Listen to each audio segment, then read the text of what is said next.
Jadi kalau kayak yang lain mungkin ada bumpy-bumpy sedikit. Cuma kalau saya sih sentimen oil itu nggak akan terlalu concern sih di indeks kita. Saya justru melihatnya kalau oil naik pasti Iya, coal jadi kurang lebih akan naik kan. Mendingan saya ngejar coalnya daripada ngejar emiten oilnya kayak gitu sih. oh iya benar benar benar. Kemarin saya juga ngobrol sama Michael Yoh ya, saya kasih tahu berita. Kak Michael itu kan waktu itu EU finalisasi sanksi oil Rusia Heeh. gitu kan.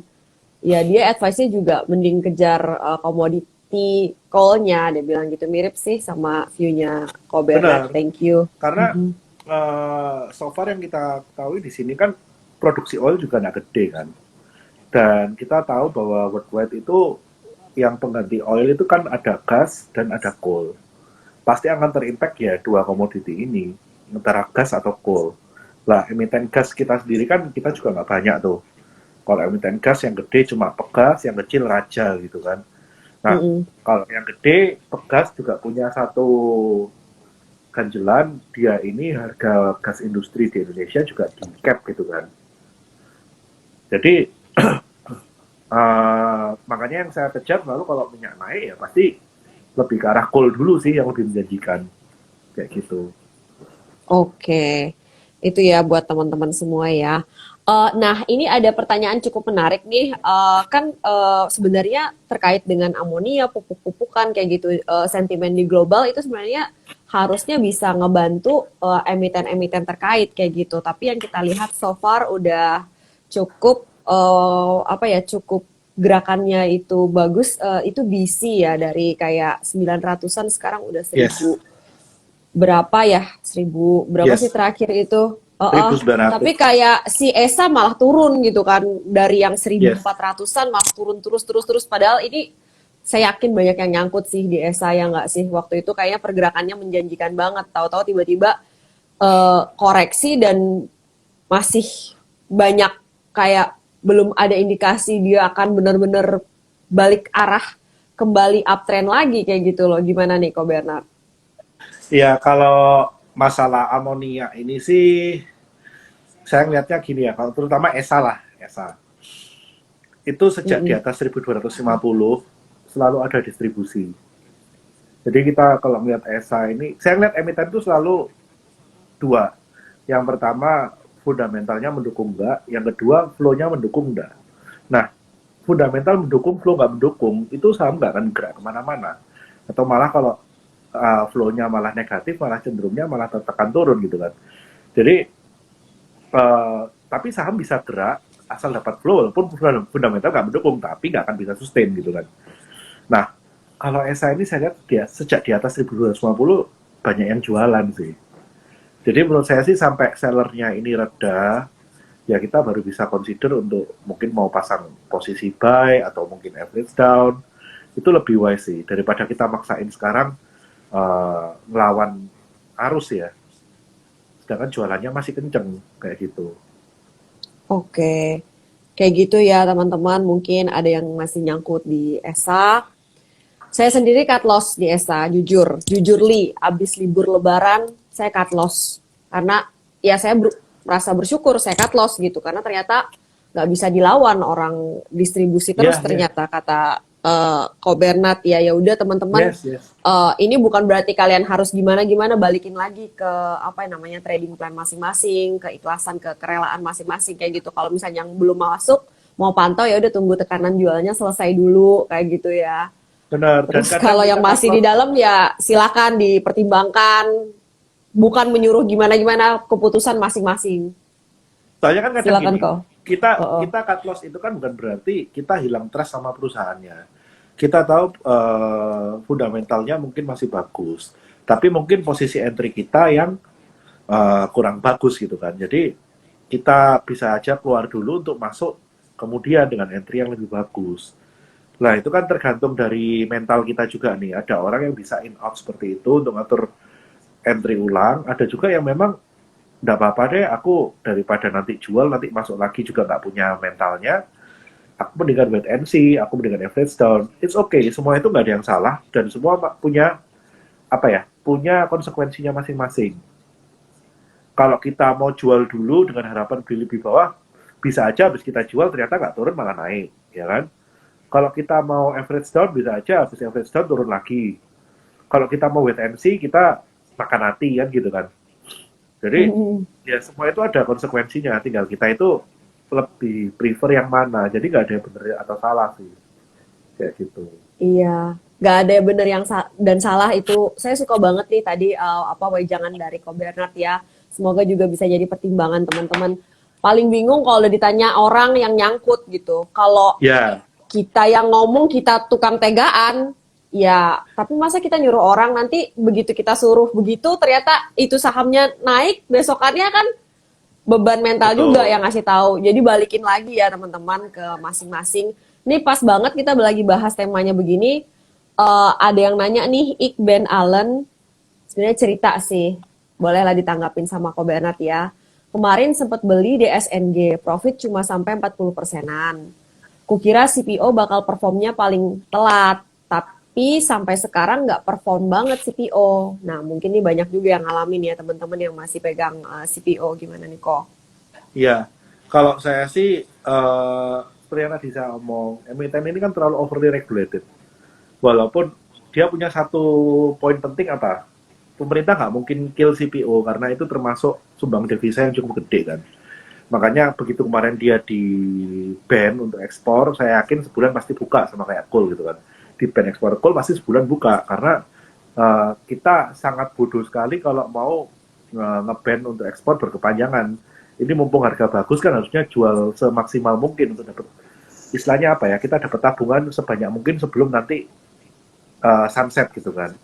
Nah, kalau untuk CPO terus terang sih bagi saya saat ini nggak menarik untuk overweight di CPO.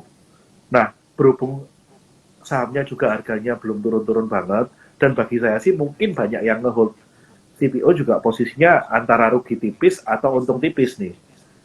Atau malah dia nggak kemana-mana ya. Mungkin bisa dikurangi aja porsinya kalau memang terlalu overweight gitu kan. Oke, Karena jadi lihat lagi menurut saya porsinya di ya porto berat. kita kayak gitu ya. Iya, iya. Berat sih. Saya pernah IG live sama siapa ya? Itu saya juga view yang paling berat di tahun ini yang untuk perform sesuai dengan faedahnya itu ya CPO. Sesuai dengan sebenarnya tak apa ya? Melawan takdir. Sejatinya melawan takdirnya mampukah seperti itu ya. Ko Bernard Melawan makasih nih takdir. lagi flu kayaknya tapi masih Nggak apa-apa. meluangkan waktu dan juga energi untuk IG Live sama-sama dengan kita semua. Makasih.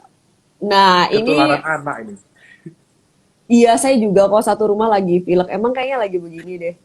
Lagi Ini musim, lagi ada musim. yang mau nanya nih kok. Kalau Yes. Pegas mau dividen modal 1810 mending CL atau ambil dividen. Nah, kalau teman-teman ada beberapa yang kayak gini kan jelang-jelang pembagian dividen nih pasti ada yang kegalauan-kegalauan begini.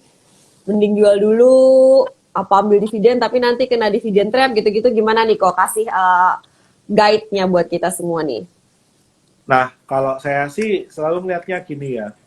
Ketika pengumuman dividen sampai menjelang date, itu harga sahamnya udah naik enggak?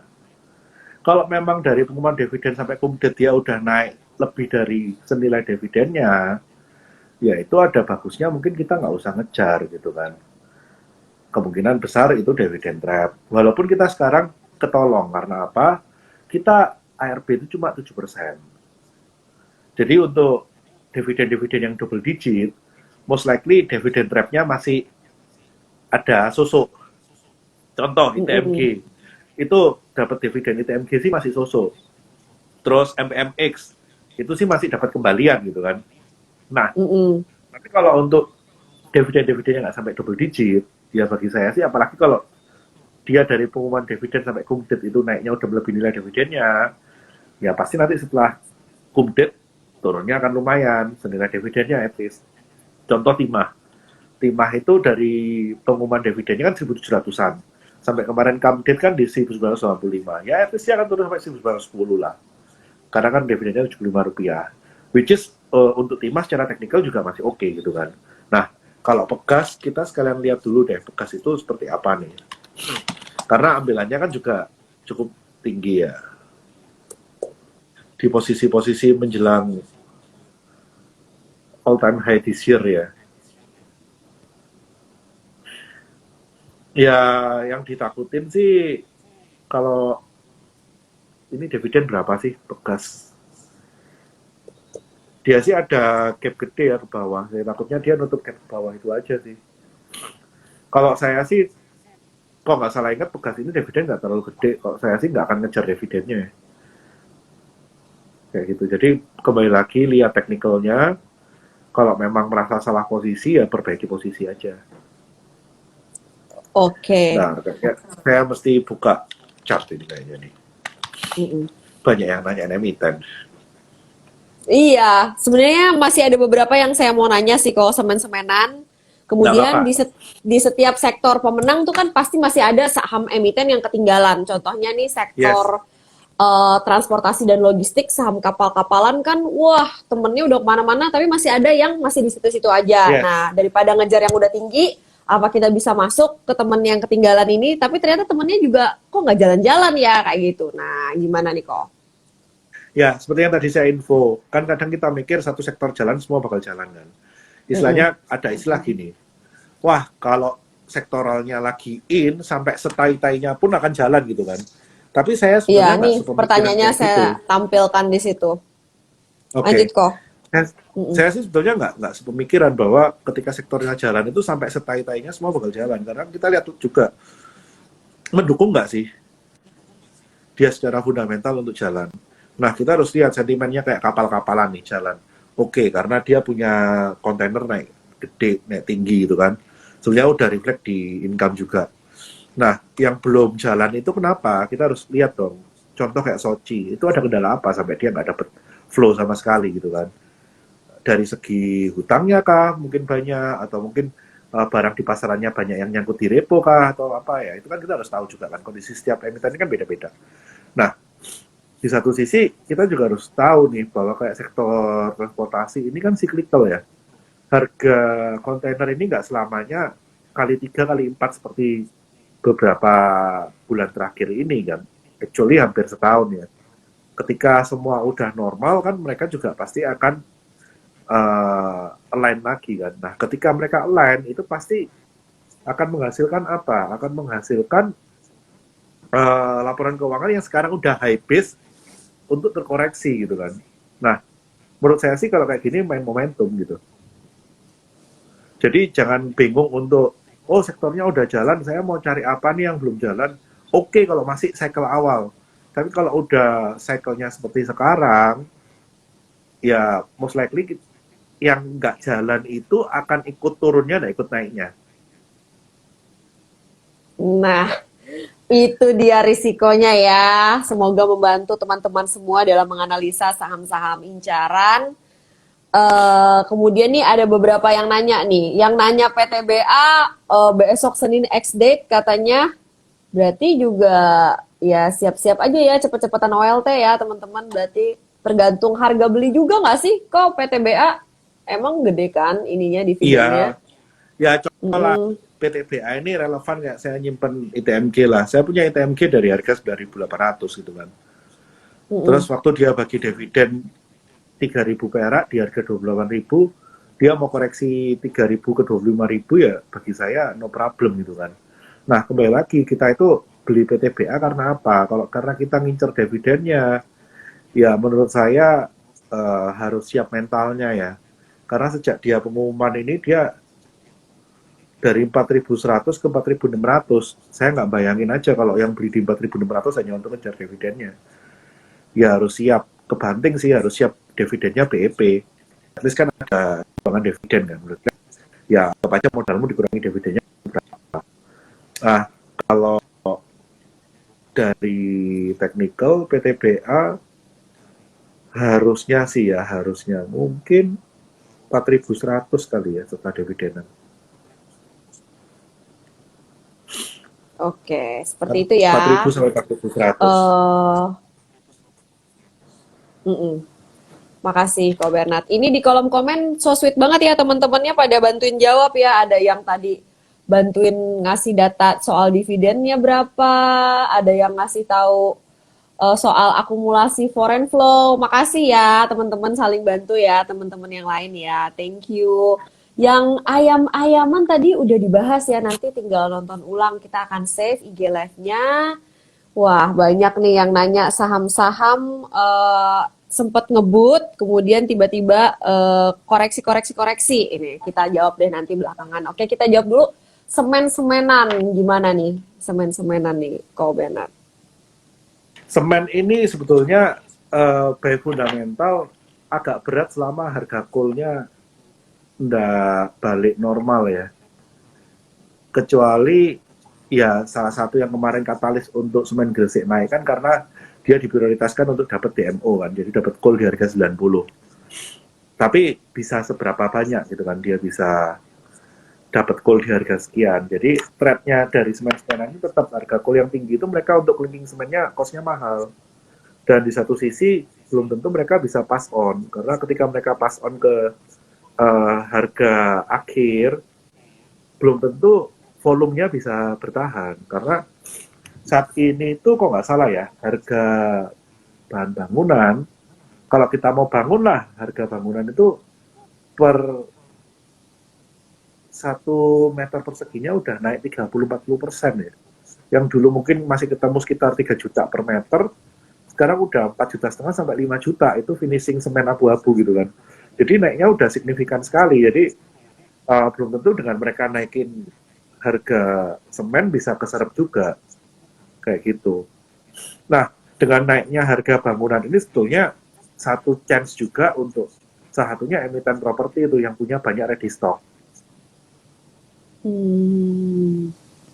Jadi mereka Itu modal kata lama bisa jual kuncinya. harga baru tuh. Oke. Dan satu tambahan, properti itu kan kebanyakan balloon payment ya. Balloon payment itu Mm-mm. artinya apa? Kita nyicil DP, DP-nya lunas, dioper KPR kan gitu kan. Bangunannya Mm-mm. jadi, dioper KPR.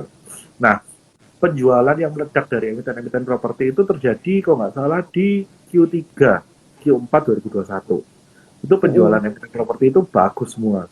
Nah, rata-rata kan balloon payment itu 6 kali sampai 12 kali. Kalau rata-rata kita ambil 6 kali ya harusnya di Q1, Q2 itu banyak dari emiten-emiten properti yang jualannya di 2021 dapat payment dari KPR full payment di 2022. Nah, harusnya laporan keuangan di Q2, Q3 itu bakalan bagus dan itu bisa jadi trigger untuk emiten properti. Kayak gitu Oke. sih. Nah, biasanya juga yang sepaket pas banget ditanyain lagi nih dari Iqbal Allen. Ko Bernard, IKN sudah mau dikerjain. Kebetulan saya tinggal di dekat situ katanya. Apakah investment thesis tahun depan bakal jadi konstruksi ya? Apakah ada chance seperti itu nih? View dari Ko Bernard? Oke, kalau IKN ya, saya ini masih belum tahu yang tahap pertama ini mau seberapa gede gitu kan. Karena kan ini kan Tapi multi-year udah project. deket pemilu ya. Biasanya Benar, proyek-proyek benar, gede tuh agak ditahan gitu. benar. Justru itu yang jadi keraguan saya karena ini kan multi-year project. Biasanya mungkin yang tahap satu ini yang mungkin cuma infrastruktur jalan gitu-gitu mungkin ya. Mungkin. Saya belum tahu skopnya juga. Nah, kalau arahnya ke tadi tanyaannya apa? Ke konsumsi ya? Consumer ya? Atau ke Konstruksi, konstruksi? konstruksi. Konstruksi. Mm-mm. Konstruksi belum ada angin ya. Belum ada angin Mm-mm. sih. Karena kalau kita ngomong katakanlah tahun depan jalan, jalan itu kan berarti baru ketok palu tuh. Baru ada scope of Mm-mm. work-nya, baru tahu apa yang kerjain, baru lelang tahun depan. Sedangkan eksekusinya mungkin bisa di akhir tahun, bisa di awal 2024, di mana ya tahun depan tahun pemilu juga. Saya sih nggak terlalu merasa konstruksi ada anginnya ya untuk saat ini ya.